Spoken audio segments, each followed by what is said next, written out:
Good morning students, I am MRK. Today class 12th standard chapter 12 district mathematics exercise 12.1 பார்த்துட்டு இருக்கோம். 5 marks sum only important sum. given என்ன கொடுத்துருக்கு அப்படின்னு பாரு. given என்ன கொடுத்துருக்கு அப்படின்னு பார்த்துட்டு அதுக்கு தகுந்தாப்புல செஞ்சுக்கோ. given அந்த கொடுத்துருக்கு பாரு, இதுதான் concept. x star y let x star y equal to x plus y minus xy. சரியா? இதில் வந்து செட் பிராக்கெட்டு கொடுத்து ஏன்னு வேணால் எடுத்துக்கோ. எடுத்துட்டு இதில் ஃபார் எக்ஸ் கமா ஒய் அப்படின்றது என்ன இல்லையா, பிலாங்ஸ் டு க்யூ இது எக்ஸப்ட்டு 1 அப்படின்னு எடுத்துக்கலாம். சரி, ஃபஸ்ட்டு வந்து என்ன கேட்டிருக்கு, ஐடென்டிட்டி ஒன்று இருக்குது, அடுத்து இன்வர்ஸ் ஒன்று இருக்குது. ஐடென்டிட்டி அப்படின்னு எழுதுகிறேன். Let e be the identity element அப்படின்னு எடுக்கிறோம். Let e be the identity element அப்படின்னு எடுக்கிறேன். E be the identity element அப்படின்னு எடுக்கிறோம். அப்போ உனக்கு தெரியுமில்ல, a star e equal to, அப்போ x star e equal to e star x is equal to a. ஒன்று மட்டும் எடுப்போம், x star e equal to a. அப்போ x plus e minus x is equal to a. சரியா சொல்கிறது? X is equal to ஏ வராது, X வரும்டா தம்பி. அந்த number தானே, அந்த இது தானே வரும். அதை பழசில் எழுதிட்டேன் பாரு. என்ன வரும்? எக்ஸ் வரும். Okay, good. X right. அப்போ இதிலேருந்து எக்ஸ் ப்ளஸ் இஏ காமனாக எடுத்துட்டோம்னா 1 minus X equal to x. Plus X அங்கிட்டு போனால் மைனஸ் எக்ஸு, ப்ளஸ் எக்ஸ் அங்கிட்டு போனால் மைனஸ் எக்ஸ். அப்போ 2 மைனஸை அடிச்சிட்டோம்னா 0ன்னு ஆயிரும். அப்போ இ 1 மைனஸ் எக்ஸுன்னு இருக்குது. அப்போ இ இஸ் ஈக்குவல் டு 0/1 மைனஸ் எக்ஸுன்னு இருக்குது. இதில் வந்து எக்ஸு நாட் ஈக்குவல் டு 1, அதை தான் அவன் இங்கே கொடுத்துருக்கிறது இந்த இடத்துல.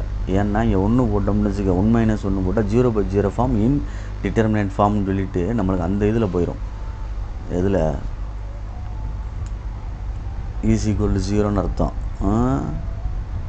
அது என்னடா 7th யூனிட்டில் தேரப்படாத வடிவங்கள்னு சொல்லிட்டு அதில் போயிடும், எல் ஹாபிட்டல் ரூலில் போயிடும். அதனால் எக்ஸுக்கு என்ன கிடையாது, 1 கிடையாது அப்படின்னு அர்த்தம். Okay, good. நெக்ஸ்ட்டு இன்வர்ஸ் கண்டுபிடிக்கணும். Inverse property. இன்வர்ஸ் ப்ராப்பர்ட்டி, இன்வர்ஸில் வந்து let A inverse B the inverse of be the inverse of be the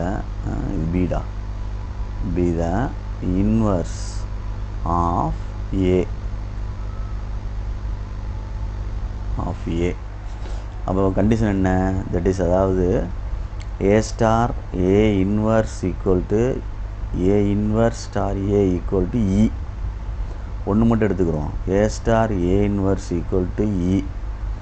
A plus a inverse minus a inverse equal to, சரியா சொல்கிறது? என்ன வந்துடும், ஈக்கு பதிலாக 0. அப்போ நம்ம எக்ஸ் இன்வர்ஸ்னு எடுத்துக்கலாம்ல, எக்ஸு ஏ இன்வர்ஸ்னு எடுத்துக்கலாம், தப்பு கிடையாது. அதே ப்ராப்பர்ட்டி மாதிரி செஞ்சுருக்கேன். இல்லை நீ வந்து எக்ஸ் இன்வர்ஸ்னு எடுத்து சேர்னா செஞ்சுக்க, எல்லாம் ஒன்று தான். அதெல்லாம் ஒன்றும் இல்லை, வேரியேஷன் இல்லை. என்ன நம்மளுக்கு வேரியபிள் எடுக்கணும், அவ்வளோதான். அந்த ப்ராப்பர்ட்டி எடுத்துகிட்டு வந்துட்டேன், அவ்வளோதான். ஏ எடுத்துட்டோம்னா ப்ளஸ் வச்சுக்கிட்டு இங்கிட்ட ஏ இன்வர்ஸ் எடுத்துட்டோம்னா 1 மைனஸ் என்ன வந்துடும், ஏ ஈக்குவல் டு 0. அப்போ a inverse into 1 minus as equal to a minus a. அப்போ a inverse equal to minus A/1 minus a. அதாவது இது பிலாங்ஸ் டு இதில் உள்ளது தான், ஏல உள்ளது தான். ஆனால் ஏன்றது நாட் ஈக்குவல் டு 1 அப்படின்னு சொல்லிடணும். ஏன்னா 1ன்னு போட்டால் என்ன ஆயிரும், 0 ஆயிரும். ஏ வந்து 1ன்னு போட்டால் என்ன ஆயிரும், 0 ஆயிரும். அப்போ 0ன்னு ஆயிடுச்சுன்னா 1 மைனஸ் ஏ, 1 மைனஸ் ஏ 0/0ன்னு ஃபார்ம் வந்துடும், இன்டிட்டர்மினன்ட் ஃபார்மில் வந்துடும். Therefore inverse is true, inverse is true அப்படின்னு அர்த்தம். ஓகே, மறந்துடக்கூடாது. தேங்க்யூ.